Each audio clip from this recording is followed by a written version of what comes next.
ici et maintenant sur 95.2 FM. Vous avez la parole en composant le 08 92 23 95 20. J'arrête quand... Alors, mon deuxième invité ce soir, c'est Monsieur Jean-Peter, docteur Jean-Peter, artiste peintre. Bonsoir, Jean-Peter, comment allez-vous? Bonsoir, Monsieur Abbassi, bonsoir, ça va bien, ça va bien. Oui, ça va tout bien. Alors, merci. Je sais que vous êtes très sensible au sujet de climat dans le monde et malheureusement, jour après jour, il n'y a pas d'arrangement, les problèmes se rajoutent. Mais ce soir, comme vous le savez, on va parler de talibans en Afghanistan et tout ça. Et moi, j'avais vous demandé de nous traduire une petite vidéo qui est très importante dans notre débat de ce soir, qui concerne Monsieur George Soros. George Soros, que cette mondialisation, à l'époque, si c'était Karl Marx, marxisme par Karl Marx, après on avait des Mao, Lénine et tout ça, mais notre siècle, c'est le siècle de George Soros et Open Society, que même Taliban et d'autres événements dans le monde ne peuvent pas être détachés de ça, et ça c'est selon moi. Mais voilà, je ne sais pas, je vais diffuser en même temps. Oui, allô? Oui. Je vais diffuser l'intervention de George Soros en même temps et en même temps vous nous traduisez ce qu'il dit, Monsieur Jean-Peter. On est d'accord? Oui. Merci, okay. Merci. Century. None are more complex or mysterious than George Soros.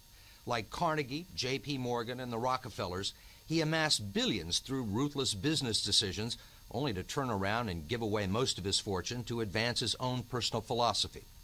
He can move world financial markets simply by voicing an opinion, or destabilize a government by buying and selling its currency. He also pledged more... On vous écoute, Monsieur Jean-Peter. Oui, j'écoute. Je peux pas le traduire comme ça directement en... Non, allez-y. Oui. Je crois que vous avez alors, noté avant. Allez-y, on vous écoute.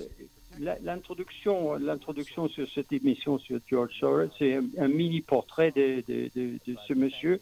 Et bien sûr, on fait la référence aux anciens grands hommes d'affaires des États-Unis, Rockefeller et ensuite, il y a d'autres. Et aujourd'hui, c'est George Soros qui maintenant est un homme extrêmement riche, qui a fait des affaires sur le marché mondial et qui, avec son extrême richesse, est capable de mouvementer les currencies, c'est-à-dire l'échange mondial à travers ses influences où il va placer son argent. Il a beaucoup d'argent et il arrive à influencer les cours du monde. Voilà, c'est ça. C'est surtout ça le début. Et voilà, on va continuer. Vous allez continuer à diffuser et je continue à... Are you that powerful? D'accord, Jean-Peter. Oui. The Prime Minister of Malaysia said that the region spent 40 years trying to build up its economy, and along comes a moron like Soros with a lot of money, and it's all over. He called you a criminal. It's easier for him to blame an outside force than to admit that they were mismanaging their economy and their currency. C'est George Soros qui parle. The French finance minister talked about hanging speculators from lampposts. Soros says the Asian currencies would have collapsed even if he hadn't been in the market. They were overvalued. He says people tend to follow his lead because he's been so successful. I think that I've been blamed for everything. I am basically there to make money. I cannot and do not look at the social consequences of what I do. To understand the complexities argumente que lui, il fait le business. C'est lui qui il est sur le marché financier, il fait ses spéculations et il est là pour, finalement, comme il dit clairement, pour gagner de l'argent. Et il ne pense pas qu'il a des responsabilités sociales sur les conséquences que ça pourrait avoir sur des différents pays. Mais en même temps qu'il dit qu'il est là pour gagner de l'argent, il dit clairement qu'il est dans un jeu aussi. Et alors, ce que je trouve quand même assez rassurant en disant, parce que il rappelle que c'est important pour un jeu, même un jeu financier international, mondial, c'est important un jeu d'avoir des règles. S'il n'y a pas de règles, ça devient sauvage. Et lui, il rappelle que c'est pour les politiciens et pour les autres à décider qu'il y a des régulations des flux financiers mondiaux pour que tout le monde puisse suivre des règles.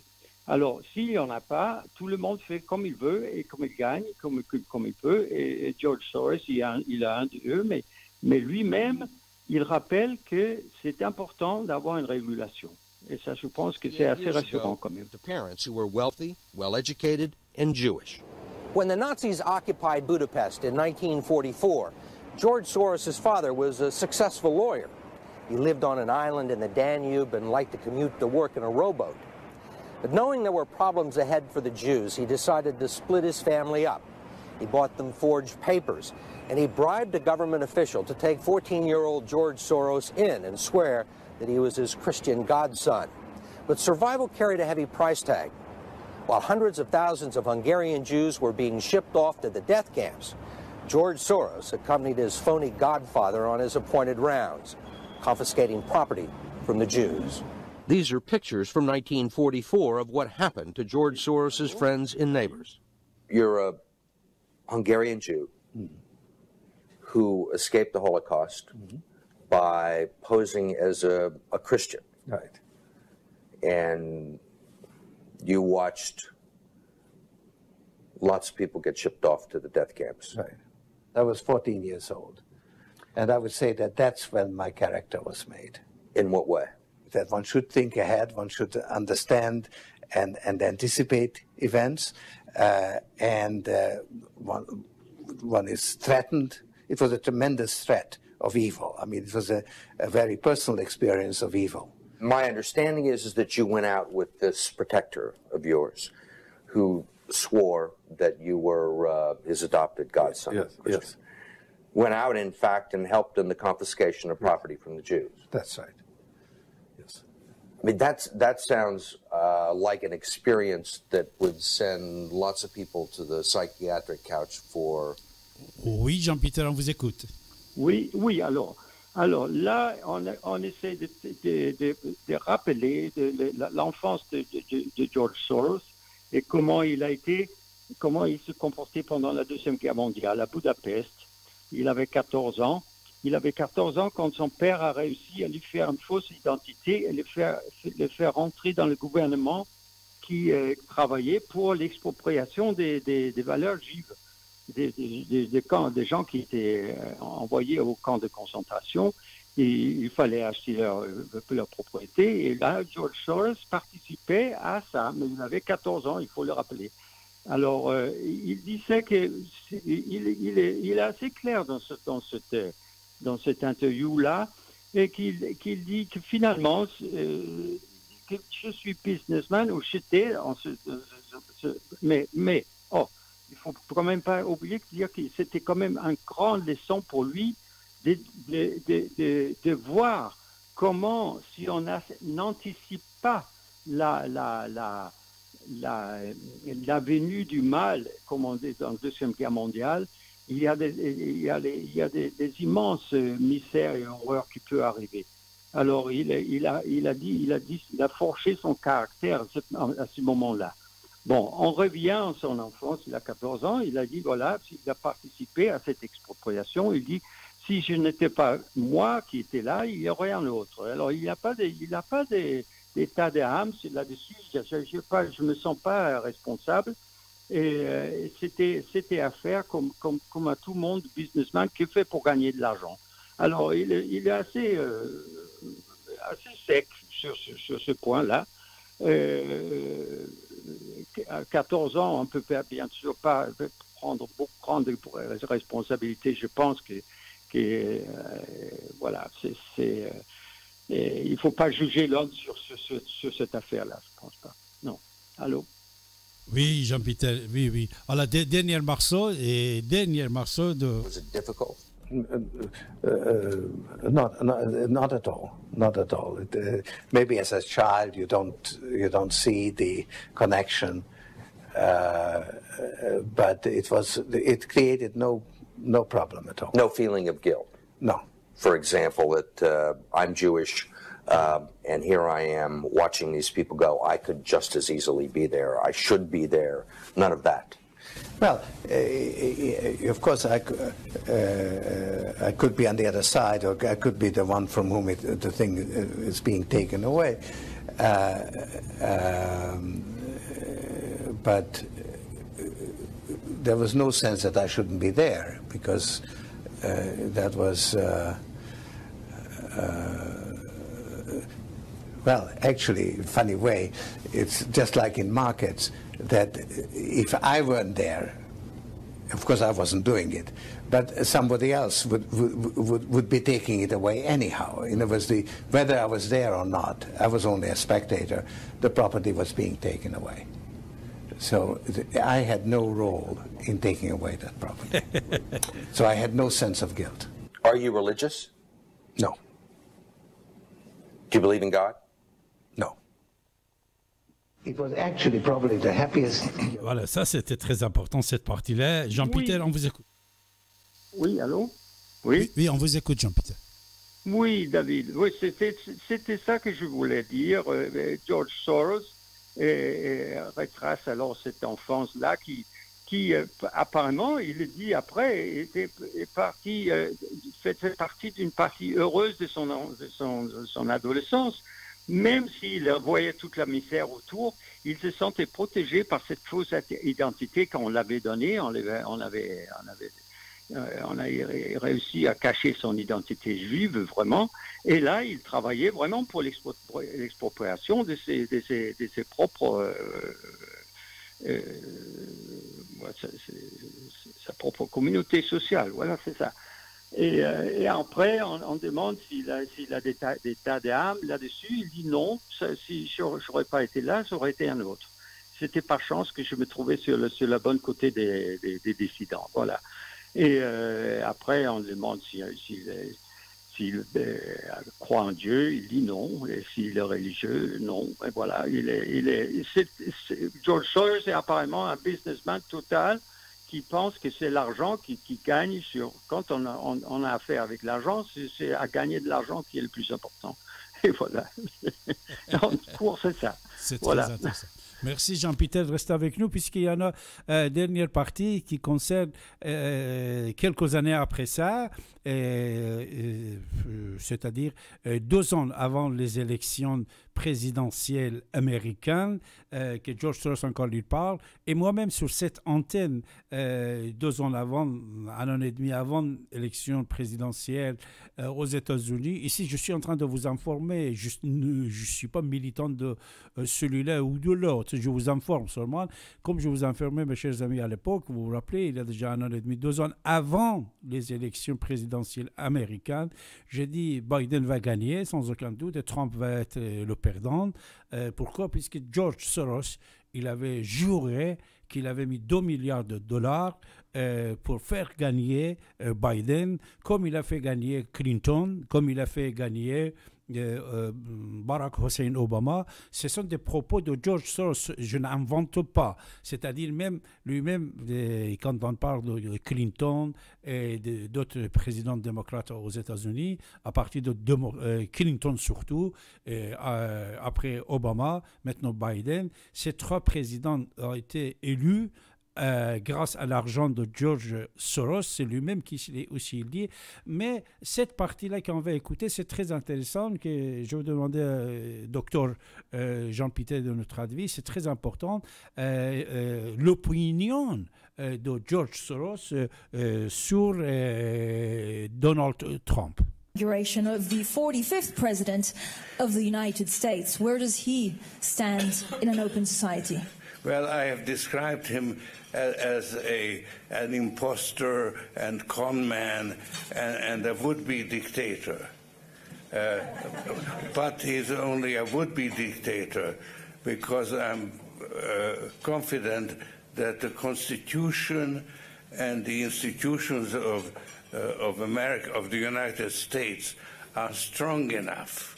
The division of power is in operation, and he would be dictator if he could get away with it, but he won't be able to. Because he will be stopped at what point if he goes too far? That's right. In foreign policy or domestic policy? In both areas. Obviously, in foreign policy, he has greater powers than in domestic policy. But I think Congress will be a bulwark protecting its rights. And when Trump oversteps the mark, they will fight back. And if they have a bipartisan coalition, they will actually succeed in limiting him. The markets for the moment seem to be behind Donald Trump. It lost you a lot of money. What are they seeing? Well, they are facing really a unique victory because they are in control of the presidency, of effectively Congress, and well, it's not official of the Supreme Court as well. So this is the Republican. Voilà, oui, allô? Jean-Peter, oui, Jean-Peter, on va vous écouter. On est en train de manger, c'est-à-dire George Soros, il est dans une salle, c'est un dîner-débat, en train de manger. Et voilà, monsieur, docteur Jean-Peter, on vous écoute. Oui, monsieur Abbasi, oui, voilà. Alors, c'est assez court, mais voilà, l'opinion sur de George Soros sur Trump est assez drôle à écouter parce que voilà, il dit que c'est un con et un imposteur et un qui se voudrait faire dictateur. Seulement, il peut pas se faire dictateur parce qu'il est seulement un voudrait se faire dictateur. Il va pas réussir parce qu'il avait encore confiance sur les institutions aux États-Unis ils vont pouvoir l'empêcher à faire tout ce qu'il veut. Alors, ce qui est quand même assez intéressant dans cette interview-là, c'est que là, les marchés financiers, qui normalement est sur le jeu de George Soros, les marchés financiers regardaient la victoire de Trump comme une victoire parce que à court terme, les marchés financiers, c'est ce qu'ils veulent. Ils veulent la dérégulation, qui était ce que Trump faisait, pas de règles, et enfin, en bas les impôts, c'est-à-dire couper les impôts. Et ça, c'était populaire, c'est venu dans le marché. Les marchés étaient plutôt positifs à sa venue. Mais George Soros dit ça tout de suite, et que c'est là, et à très court terme, seulement bienfaisant pour le marché financier. À long terme, c'est un désastre. Parce que là, toute bonne transaction financière, de toute façon, tout business à la long terme a besoin de régulation, a besoin de pouvoir se prévoir ses dispositions. Et pour ça, George Soros, il termine quand même à dire que voilà, ce qui a fait Trump était complètement contre ce que tout le monde souhaitait à la fois. Voilà, c'est ça. Merci. Merci, docteur Jean-Peter, je vous remercie beaucoup. Alors, maintenant, je vais avoir votre opinion sur le climat, mon cher docteur Jean-Peter.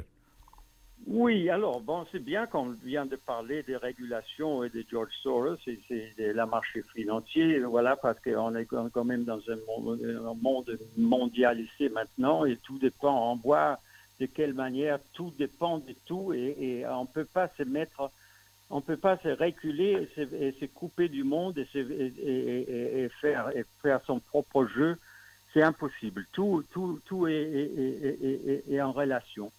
Et ça me fait venir à ce que je pense que c'est extrêmement important à souvenir à travers toutes les crises qu'on a en ce moment, les crises du coronavirus, les crises des talibans, un tas d'autres choses. Ne sont que des petites miettes. Ce sont que des petites poussières par rapport à ce qui peut nous attendre dans le futur si on ne parvient pas à changer notre manière de vie. Alors, ce que je voulais dire, c'est que les derniers rapports de la GIEC, qu'on appelle la GIEC, c'est le groupe d'experts intergouvernemental sur l'évolution du climat qui dépend des Nations Unies, qui a publié son rapport il y a environ 2 semaines, son dernier, et qui dit que le réchauffement climatique mondial continue à accélérer. Il continue, c'est-à-dire à accélérer au moment où, au lieu de diminuer, on continue encore à consommer encore plus. Et si nous ne parviendrons pas à réduire nos émissions de gaz à effet de serre, c'est-à-dire notre consommation en énergie fossile, et si nous ne parviendrons pas de manière drastique à les réduire dans les prochaines années, et c'est-à-dire on est vraiment dans le moyen des termes très courts, c'est de 2 à 5 ans et après c'est joué. Si on ne parviendra pas à limiter nos émissions et pour essayer de rester sur un réchauffement, parce que nous sommes déjà sur un procédé irréversible. Il est déjà en cours, mais on essaie de le contrôler, de le diminuer au plus possible à 1,5 degré dans une prochaine dizaine d'années, jusqu'à la fin du siècle, je crois, c'est ça qu'on pense. Alors, et là, si on n'arrive pas dans les 2-5 années qui viennent, on peut le faire augmenter à 2 degrés, 4 degrés, où on ne sait plus. C'est-à-dire, on arrive à un certain moment, on perd toute prévisibilité. Et c'est comme le marché financier dont parlait George Soros, on perd tout contrôle et ça va où ça va, imprévisible.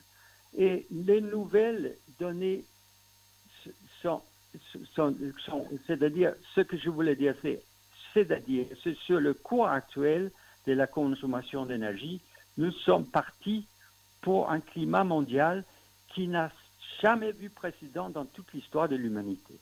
Et ça, il faut essayer de voir ce que ça veut dire. Que dans 30 à 50 années d'ici, le monde ne ressemblera pas de manière aucune à celui que nous connaissons aujourd'hui. Tout sera changé au niveau climat. Et il est certain que nos enfants, de moins de 10 ans, tous les enfants, votre fils et mon fils, vont avoir ces espérances de vie raccourcies par le changement du climat. Et ça, il faut essayer d'imaginer qu'est-ce que ça veut dire. Alors, essayons d'imaginer qu'est-ce que ça veut dire, raccourci par le changement du climat. C'est-à-dire qu'ils vont mourir, ils vont terminer la vie dans une manière ou autre à cause de ces changements climatiques. Et qu'est-ce que ça veut dire? En fait, ils vont être brûlés vifs, ils vont être affamés ou assoiffés, ils vont être... ils vont se perdre la vie dans les guerres civiles qui se déclencheront quand la panique se régnera, c'est-à-dire que quand on voit vraiment qu'il n'y a rien à faire et tout le monde commence à se comporter de toutes sortes de différentes manières qu'on ne peut même pas imaginer aussi. Et ou bien, ça peut être aussi la suicide généralisé d'une certaine partie de la population qui ne peut plus vivre dans des forêts brûlées, où la vie sauvage est exterminée, il n'y a plus d'oiseaux, il n'y a plus d'insectes, la vie est tellement dévastée qu'il n'y a plus d'espoir. Eh bien, ou encore pire encore, peut-être imaginer qu'il y a déjà ceux qui pensent que le plus grand problème mondial aujourd'hui est la surpopulation. Ce qui est aussi d'une certaine manière vrai, parce qu'avec la grande population, on est quand même on a 17 milliards, oui, c'est ça. Et là, on consomme beaucoup, et voilà, c'est fait partie de notre influence sur la planète, du climat. Mais qu'est-ce qu'on peut dire?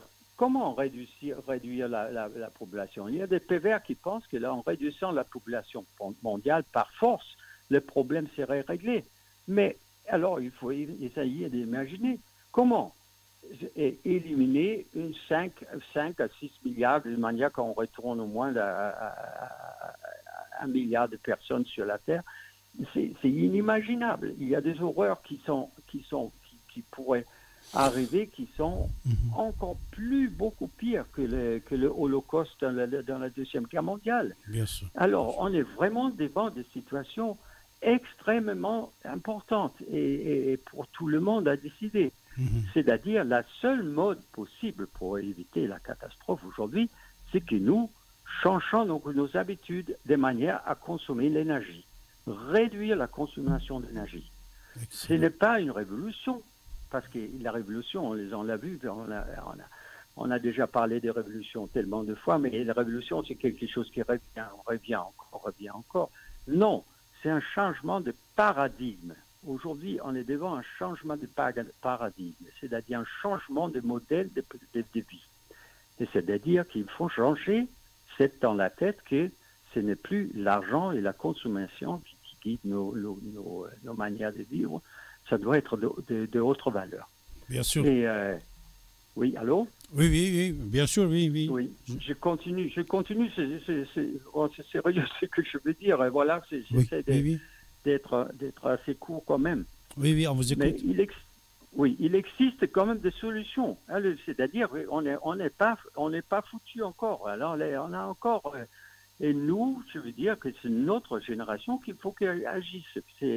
Nous sommes à l'âge de 60-70 ans, voilà, mais encore la génération qui est en plein travail maintenant, qui a 50 ans, qui c'est à nous de faire ça. Et c'est pas les jeunes qui viendront dans 5 à 10 ans, ils ne pourront plus rien faire. Et c'est-à-dire qu'il est à nous de voir ce qu'on peut faire. Et il y a quand même 3 gestes au quotidien qu'on peut observer, au moins pour commencer. Et on peut essayer de voir. Il y a la consommation responsable et surtout l'alimentation. C'est-à-dire moins de viande, tous les produits qu'on achète, essayer de rester dans les locales, moins de transport, tout ça, et essayer de voir quelle est la consommation responsable. Après, c'est économiser l'énergie qu'on dépense sur les transports, mais aussi, surtout, et c'est tout nouveau, c'est les dernières dizaines d'années qu'on commence à utiliser l'Internet, les portables, et en tout moment, vous sortez dans la rue aujourd'hui, dans le transport, vous voyez environ 80% des gens qui sont en train de regarder le portable, et de se passer des vidéos, des photos, des tas de messages, et ça a une consommation d'énergie énorme. Et ça, bientôt, cette consommation-là est plus que ce qu'on utilise sur le transport aérien et puis bientôt routier aussi. Alors, la troisième chose qu'on peut faire aussi, c'est réduire son gaspillage, c'est-à-dire éviter l'emballage, faire le tri. Il y a un tas de gestes qu'on peut faire pour essayer de rester sain et je crois que c'est le moment de dire qu'il y a une nouvelle forme de vie, une nouvelle ascèse qu'il faut apprendre à vivre d'une manière différente. C'est-à-dire, c'est pas pour dire qu'il faut finir à faire la fête et essayer de... c'est pas une vie réduite on peut continuer à s'amuser parfaitement, aussi bien d'autres manières. Mais voilà, il y a certaines habitudes qu'il faut essayer de se défaire maintenant. La régulation mondiale sur les questions climat est nécessaire à travers des institutions internationales. Les gouvernements peuvent faire beaucoup de choses avec les législations, mais enfin, cela dépend de chacun de nous de changer nos habitudes. Nous sommes tous responsables. Merci, docteur Jean-Peter. Oui. Et c'était excellent, votre exposé. J'espère que tout le monde va vous écouter et obéir et faire ce que vous avez proposé concernant le climat. Et vous aviez 100% raison, comme un artiste, comme un docteur, médecin. Votre opinion est très intéressante. Je vous remercie beaucoup, mon cher ami, monsieur Jean-Peter. Merci. Je vous embrasse. Merci. Monsieur Abbassi. Merci. Merci. Au revoir. Merci. Bonne soirée à vous. Merci. Au revoir. Bonne soirée. Voilà, mes chers amis. Mais n'oubliez pas, ce que je veux vous dire maintenant,